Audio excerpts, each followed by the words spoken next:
is probably best described as being on two levels. There's a historical and there's a legendary version of the story. Historically, we know for a fact that there was a teacher called Liang Zhan who lived in the middle 1800s and taught in Fuzan in China. From Liang Zhan onwards, we know the history of Wing Chun very accurately because he had students and sons who are recorded in history, so that we can trace from him through to Chen Hua-sun, his most prominent student, and of course Ip Man, the character who is the main focus of the film. Grandmaster Ip Man lived from 1893 through to 1972, a very long lifetime. But the film, of course, only portrays a very small part of that life, from around 1935 through to the 1940s.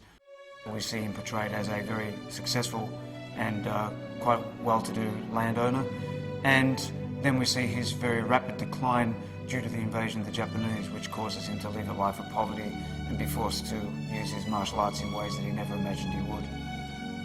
In many ways, the period that's not shown in the film, that is the time after he left China, is perhaps the most interesting, and certainly for people like myself who practice Wing Chun, the most important.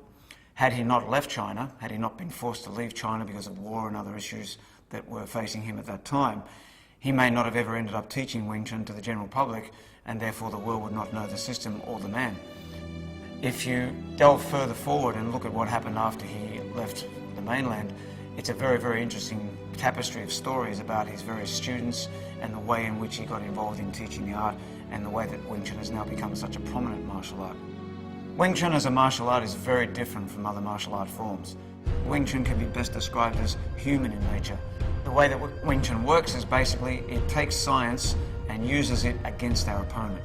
It takes his energy and it turns it back on him. It uses structures and angles that will give us the best protection with the least amount of effort. It's a close quarters combat system. It likes to use the hands more than the feet, although it doesn't mean that it doesn't use the feet, but it uses them in more subtle ways than other martial arts. Overall, Wing Chun can be summarized with one very simple expression: Loi Lao Hoi Song, Lat Sao Jik Tung. When an attack comes towards you, you try to intercept it and meet with it. If it tries to retreat, you follow it, keep the pressure on, and the moment that any contact is lost, you attack. Everything we do is based on economy. From wherever the hands are, they move. From wherever I'm standing, I respond. And every movement I make is at my opponent. What we learn to do in Wing Chun is to counter fire. The moment his technique is launched at us, something is being launched back at him. And that makes it very, very hard to fight a Wing Chun fighter. The most famous piece of training equipment is the Muk Yan Zhong, the wooden dummy. As simple as it appears, it's very, very intricate, and it offers us a wide range of possibilities as a result. In terms of what the dummy is really all about, it's to recover. It's teaching you to recover from the simple mistakes that occur, because being human beings, we can't always get it right. I like to believe that the version of the dummy form that I've been taught by my instructor is a very, very practical one, because my teacher was known for his real-life practice in the streets of Hong Kong, learning how to make Wing Chun work where it really counted. The Wing Chun system is based on reality of combat. We don't do things that are flashy, flamboyant, and totally useless in combat. Wing Chun comes from a tradition of Beimo. Ip Man himself was very, very fond of testing his skills against fellow martial artists. It was about personal attribute development. That tradition was then filtered through to his students. My teacher in particular, Wong Sun Leung, he was known as the king of the challenge fight. The fights took place on rooftops, in laneways, in alleys. All the skills that we practice for are to get us able to counter somebody who's really trying to hurt us. A real opponent never attacks you the way that you think that they might. You can have whatever ideas in your head that you think you understand about fighting, and the real opponent will do something completely different. There often isn't time to see what's happening. There isn't time to think about it. It's got to be instinctive. This is where Chi Sao gives a Wing Chun fighter a real edge over their opponent, because Chi Sao enables you to find the gaps without having to know where they are. When Grandmaster Ip Man first came to Hong Kong, his knowledge of Kung Fu, of Wing Chun, went by largely unnoticed for a time.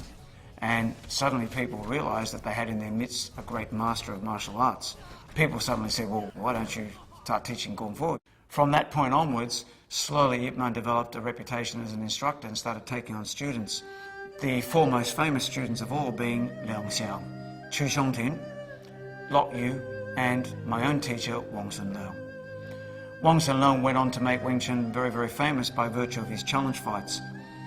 And those Rooftop fights and the fame that came from those gradually filtered around the colony of Hong Kong until other people became very interested. One of those was a very young Bruce Lee. So he took him under his wing. And especially for the last 18 months or so before Bruce Lee left Hong Kong for America, he was training on an almost daily basis with my teacher. I recently read that there are as many as 4 million people practicing Wing Chun in the world today. If it hadn't have been for Ip Man making that trip from China, there might not be Wing Chun in the world today. Ip Man has left us an amazing legacy, and that legacy has been enhanced by people like Wong Sin Leung, Bruce Lee, and the like. In the film Ip Man, it really captures Wing Chun in the way that is most real from all the examples that I've seen in the past. The portrayal of Grandmaster Ip Man is outstanding in every respect. It's a film that, as a Wing Chun practitioner, I'm very, very proud to look at as a part of our history and our heritage.